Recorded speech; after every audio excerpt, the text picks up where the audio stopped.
गांव की कच्ची गलियों में पुराने दरख्तों के साए तले एक आम सा घर था। ये घर आम था, मगर इसमें रहने वाले लोगों की जिंदगी गैर मामूली थी। इस घर में अक्कर अपनी बीमार माँ और छोटी बहन जीनत के साथ रहता था। अक्कर सिर्फ 25 साल का था, मगर चेहरे पर वक्त से पहले लिखी गई थकन और आंखों में छिपी हुई कहानियां साफ दिखाई देती थीं।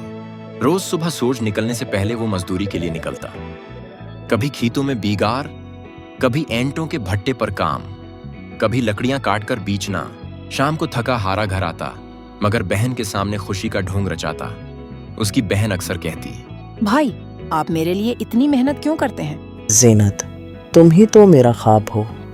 तुम पढ़ोगी, बड़ा आदमी बनोगी, तो मुझे लगेगा मेरा जीना ज़ाये नहीं गया। अक्सर रात को जब सब सो जाते, अक्कर अपनी माँ के पास बैठता। माँ उसकी पेशानी सहलाती और कहती, बेटा, जिंदगी सिर्फ दूसरों के लिए नहीं होती, अपने ख्वाबों के बारे में भी सोचा करो। अम्मा, मेरा ख्वाब आपकी मुस्कुराहट है। आप खुश रहें, यही मेरा जहां है। एक दिन गांव में खबर फैली, शहर में बड़ी कंपनी नौकरियां दे रही है। जो भी तालीम याफ्ता या हुनरमंद है, जाकर किस्मत आजमा सकता है। गांव के सब नौजवान परजोश थे। अक्कर ने भी दिल में ठान लिया कि वो जाएगा।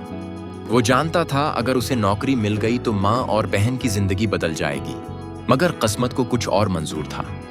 इंटरव्यू के दिन माँ की तबीयत अचानक बिगड़ गई। वो शदीद बीमार हो गई। अक्कर के हाथ में 2 रास्ते थे, या तो माँ को अकेला छोड़कर शहर जाए, या ख्वाब को कुर्बान करके माँ के पास रहे। इसने आंखें बंद की। एक लम्हे को दिल डूबा, मगर फिर वो फैसला कर गया, उम्मा को तन्हा छोड़ना मेरे लिए मुमकिन नहीं।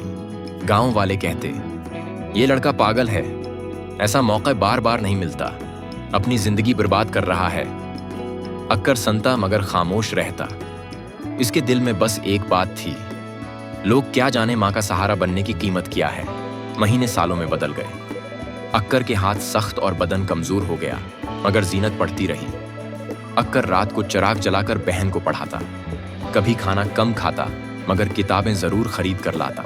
वक्त गुजरता गया और आखिर वो दिन आया जब जीनत टीचर बन गई। पूरे गांव में चर्चा था, अक्कर की बहन आज स्कूल की टीचर है। ये सब उसकी मेहनत और कुर्बानी का नतीजा है। माँ के आंसू खुशी से बह रहे थे। उन्होंने अक्कर से कहा, बेटा, तूने अपने ख्वाब कुर्बान करके हमारा ख्वाब पूरा किया।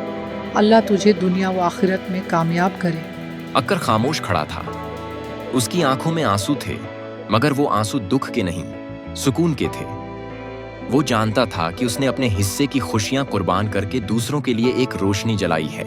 सबक, जिंदगी का असल कमाल अपनी ख्वाहिशों को नहीं, दूसरों के ख्वाब पूरे करने में है। कुर्बानी हमेशा दिख नहीं देती, कभी कभी कुर्बानी ही इंसान को सबसे बड़ा सुकून देती है।